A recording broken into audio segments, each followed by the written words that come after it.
Welcome into Locked On Phillies. The Phils fall to the Diamondbacks in Game 7. A complete collapse. One of the worst Philadelphia sports losses of my lifetime. Maybe, for my money, the worst Phillies loss of my lifetime. It's up there with 2011. It really is. I have no idea how they lost that series. I have no idea how their season's over, but it is. And this show is not here to make you feel better today. No, because I feel awful. I'm disappointed, and we'll talk more about it on today's episode of Locked On Phillies. You are Locked On Phillies, your daily Philadelphia Phillies podcast. Part of the Locked On Podcast Network, your team every day.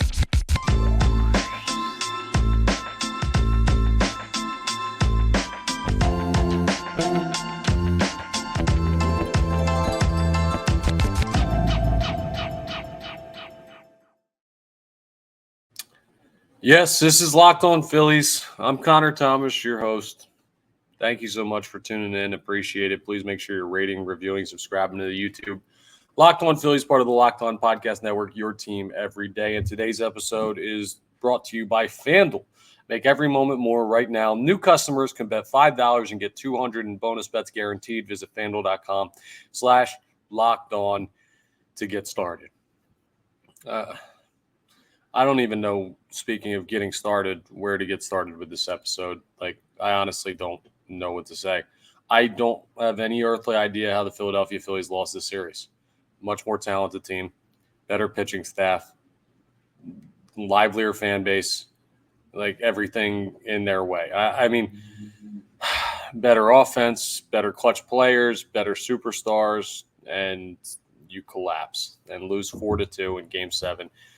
In the last two games of the series, 2 home games with a chance to go to the World Series, you score 3 runs. How does that happen for this offense? They're so damn talented. How does that happen? How does the combination of Bryce Harper, Kyle Schwarber, and Trey Turner, and JT Realmuto, and Nick Castellanos, how does it yield 3 runs in 2 games against the Diamondbacks, against the bullpen that was not that good, against a 25-year-old rookie in Game 7? I don't get it. I don't get how, I don't get it. I don't know. And a lot of people are questioning Rob Thompson when it comes to his decisions in the game last night. Not pinch hitting for Nick Sorry. Not crying, I promise. I just had lunch. Not pinch hitting for Nick Castellanos earlier on in that game. He clearly looked lost. Not pinch hitting for Johan Rojas. I get it, but the other options are Christian Pache and Jake Cave. They're not exactly world beaters. You didn't have people to go to really off the bench like that. I don't know. Makes me wish that maybe Rhys Hoskins was available for a big spot there, but it's not the point. This team just came up small when it counted most. I don't even know how to explain it. I really don't. Ranger Suarez was good. I didn't think the Phillies pitching staff was that bad yesterday. Now, I don't think they were good in Game 6, and the offense was bad too. Aaron Nola put you behind the 8 ball in Game 6, but in Game 7, Ranger Suarez kind of gave you what you needed. And Zach Wheeler was great in relief. And I don't know, man. I don't understand how your offense just completely goes dormant in the worst 2-game stretches of the year to go dormant. That's the thing. There is no worse time to have a 2-game slump as bad as the Philadelphia Phillies offense just had for where they should be playing than Game 6 and 7 of the NLCS. I guess the only worst time would be Game 6 and 7 of the World Series, but they don't have to worry about that now because the Phillies season is over. They lose 3-4 in the 7-game series in the NLCS against the Arizona Diamondbacks. I'm going to say all day throughout this episode, I don't understand it. I do want to say credit to the Arizona Diamondbacks. They fought. They found a way to get the job done. I don't think they're the more talented baseball team. That doesn't mean they're not a winning baseball team. That doesn't mean they were not the better baseball team in this series. Clearly they were. That's why they're playing in the World Series and the Phillies are going home. I just think, and I'll die on this hill if I have to, the Philadelphia Phillies were the more talented baseball team in this series. But you didn't play like it, and now you're going home. Now you have a fun, long offseason to think about how in the world you collapse 2 home games to end out. You had been undefeated at home going into this series, or going into this stretch even. You won the first 2 games at home, and you lose both to the Arizona Diamondbacks. It's a brutal collapse. Like, I don't even know how to process it at this point. I guess we'll go through the way it happened and just kind of run through the scoring plays. The Diamondbacks got on the board first in the top of the first. Christian Walker had an RBI fielder's choice. And then Alec Boehm in the bottom of the second goes yard from the cleanup spot. And that was great. Like, it's nice to see Boehm battle through some adversity that he was in this postseason. Then here's where you thought it was turning. The momentum was turning. Bryson Stott hits an RBI double to score Alec Boehm. In the bottom of the fourth, the Phillies take a 2-1 lead. And then right back in the top of the fifth, Ranger Suarez gives up an RBI single to Corbin Carroll, who you should have been pitching around. Gabby Moreno singles to right. Corbin Carroll scores. It's 3-2. Diamondbacks take the lead. They'd never surrender it again. 3-2 would have been all they needed because the Phillies were done scoring. Corbin Carroll had a sacrifice fly in the seventh off of Jeff Hoffman, but, the Phillies pitching staff largely did their job. You can't score 2 runs in an elimination game. You cannot do it. Not in today's Major League Baseball climate. Like, no, not the way the game's played. And it's on the Phillies offense. Like, Bryce Harper came out and said after the game that he feels like he let the city of Philadelphia down. And as much as I love Bryce Harper, and I'll always support Bryce Harper, and I think he's one of, if not the greatest Phillies to ever put on that uniform. Yeah, you did. Like, the offense, the big stars, they let you down in the biggest spots. They collapsed in the biggest spots. It wasn't the pitching staff. Now, Aaron Nola didn't do you favors yesterday, but outside of him, were there any bad starts by anybody in the postseason? I can't think of one outside of Aaron Nola's in Game 6. Like, I can't. The starting pitching was exceptional. It's the offense. This team has to look at their hitters and say, what in the world are we doing? What was the approach? Like, Trey Turner looked like he fell apart. Nick Castellanos looked like he had a negative approach. And I get it. They had looked like that at points this year, and they can work out. Like, it doesn't mean this team stinks. They're certainly good enough to be playing in the World Series starting Friday, but they didn't perform when it counted. It's not a knock on the skill level of the player. It's a knock on the execution in the biggest moments. And I don't know, man. Just really, it hurts. I'm not going to lie to you. It hurts. I spent all year telling you this team was good enough. I still think they were, but they didn't prove it in the biggest moment, and that's how you find yourself at home. I'm not to the point where it's going to be like, oh, let's celebrate how good this season was. No, maybe we'll do that at some point, but this was such a damn brutal loss. It's going to take a long time to turn the page on this one as a Philadelphia Phillies fan and try and focus on something positive, because this does not have the feeling of last year where it was like a magical run that just fell short. No, this is – you had it handed to you. You had it right in front of you, everything right in front of you. You had a chance to go take another NL pennant, and you didn't do it. It's a totally different feel from last year. That's one that's going to haunt me than Phillies fans and Phillies players and Rob Thompson and Dave Dombrowski and John Middleton, everybody associated with that organization. It's going to haunt them for a while, a long, long time. Coming up, we're going to talk about, I guess, I don't know, the people to blame for the loss. I know we've kind of already been doing that, but where do you shoulder the most blame? Like, who do you give that to? I think it could go to a lot of people. We'll try and assess that, but even that feels kind of crazy considering just how shell-shocked I am, and you must be out there listening to what happened at Citizens Bank Park last night. But we'll discuss it coming up as we continue Locked On Phillies. First, I want to tell you about our friends over at Jase Medical. The Jase case is a personalized emergency medication kit that contains 5 essential antibiotics that treat the most common and deadly bacterial infections. Jase Medical came up with the Jase case, and they decided they were going to have 5 essential antibiotics in there that can help you in medical emergencies. But you can also customize your case, and you can add additional life-saving medications based on your unique needs. It depends what you need and what you like. Let's say you have an allergy and you want to have something in there to take care of it in case you have an allergic reaction to something. Go ahead and do that. Like, there's a bunch of different options there, and it's really important to be prepared for medical emergencies. You don't really think about them until you're caught in one. you don't really think about what am I going to do in this situation if I need X medicine or whatever, and I can't get to it. And Jase Medical put together the Jase case for that very thing. So that if you get caught in the unexpected in a medical emergency, the Jase case is there to provide 5 life-saving antibiotics for emergency use. So go ahead and check it out. You don't want to be caught unprepared.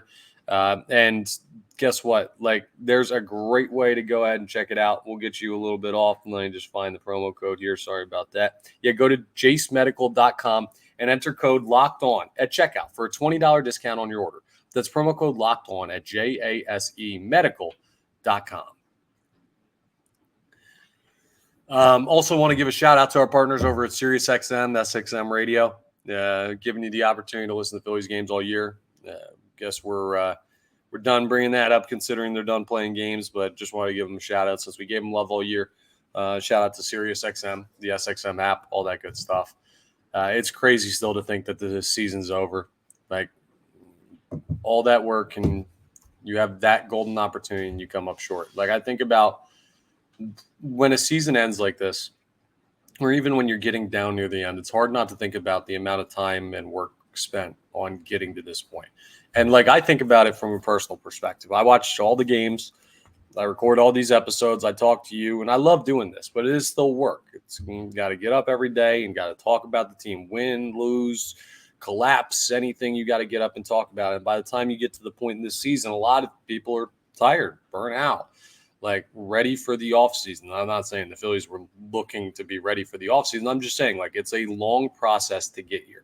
And I know, like, my efforts on this podcast pale in comparison to the efforts of the players and the manager and the GM and the president of baseball operations, like everyone who works for and with the organization.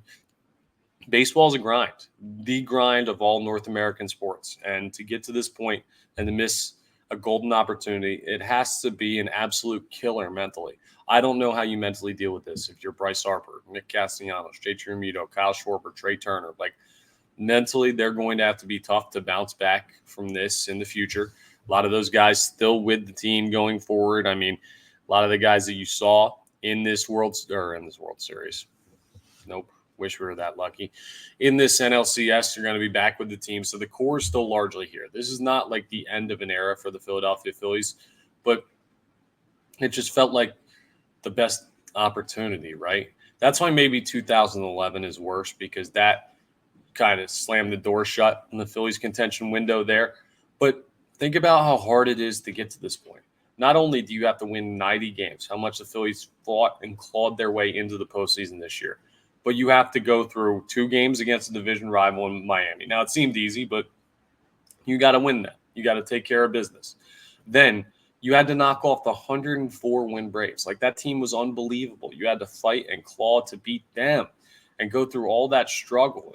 Any of those could have been a misstep, but you make it all the way through all that, and then you're 1 win away from the World Series, and you have 2 games to get it, and they're both at home, and you just don't come through. Like, it's brutal. It's absolutely brutal.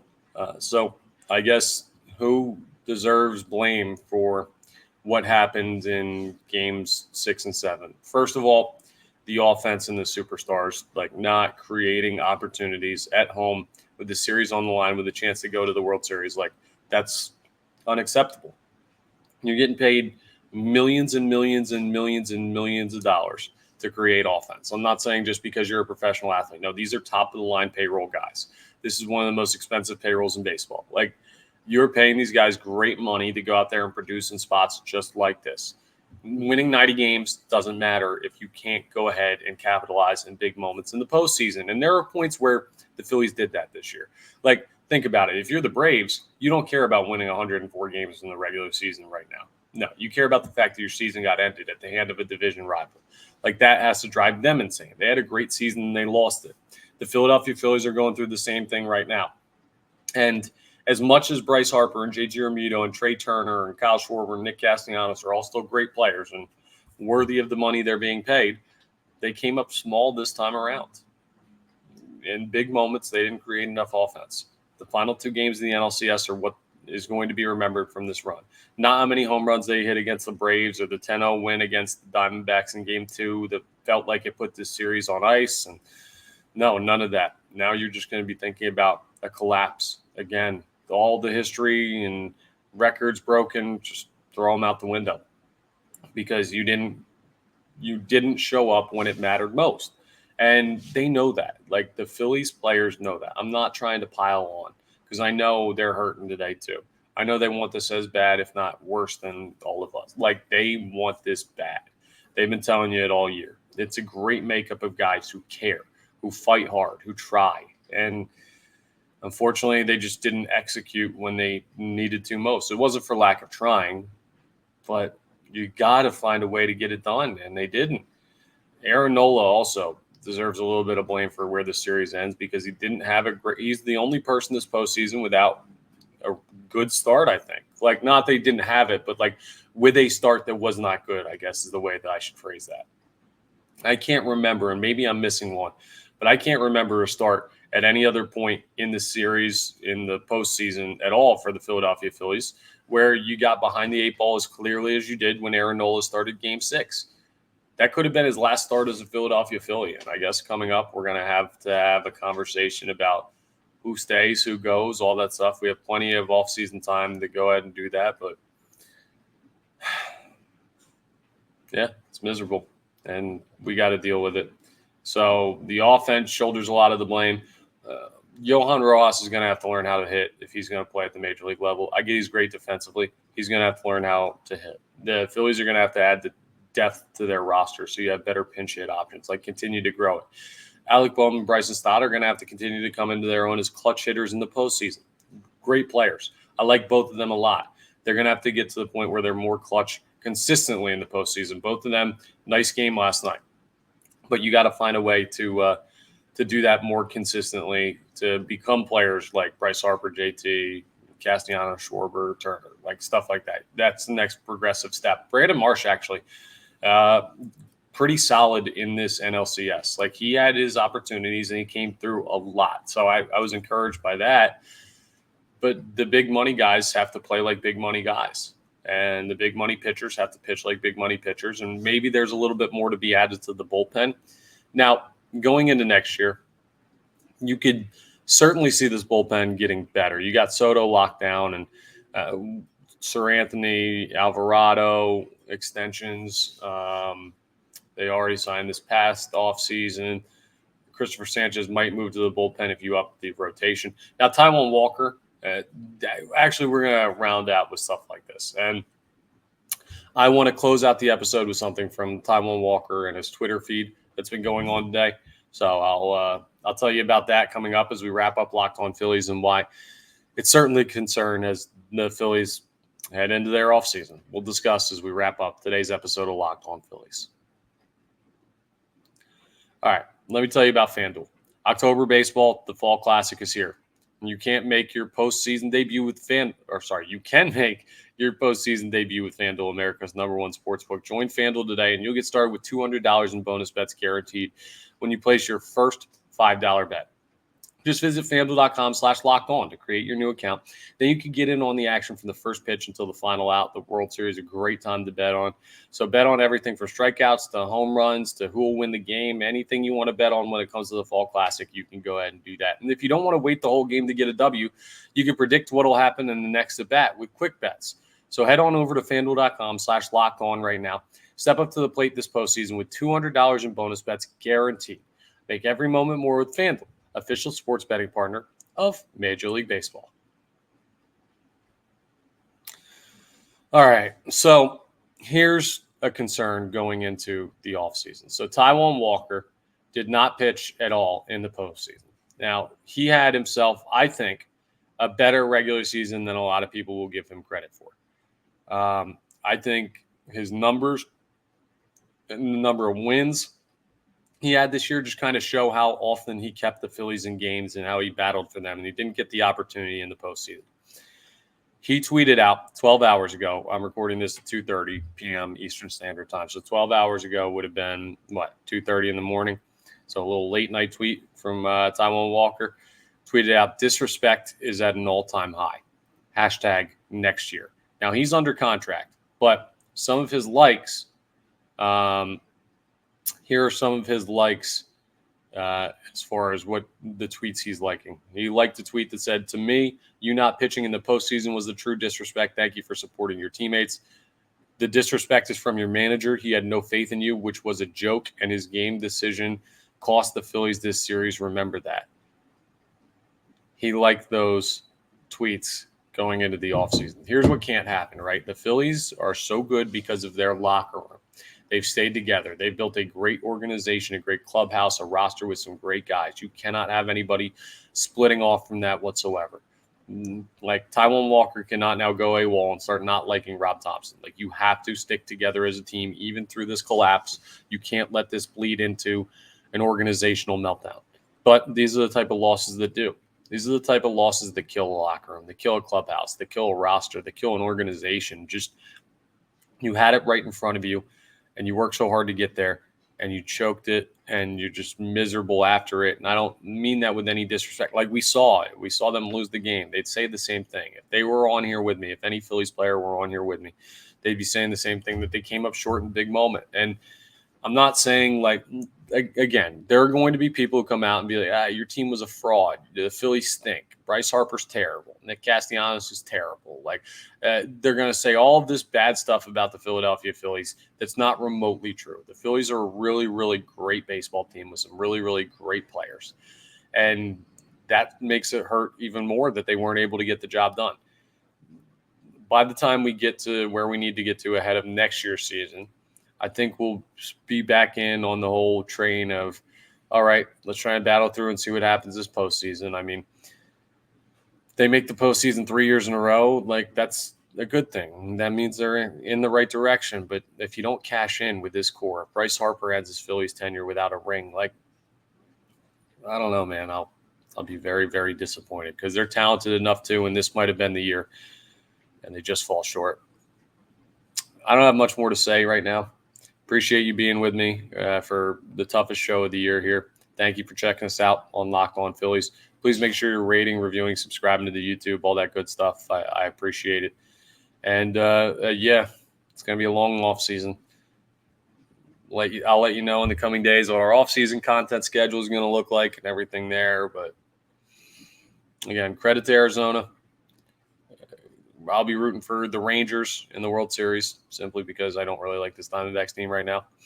But, yeah, season over. Not the way we wanted it to end. Now we're left to pick up the pieces. I'll talk to you next time on the next episode of Locked On Phillies.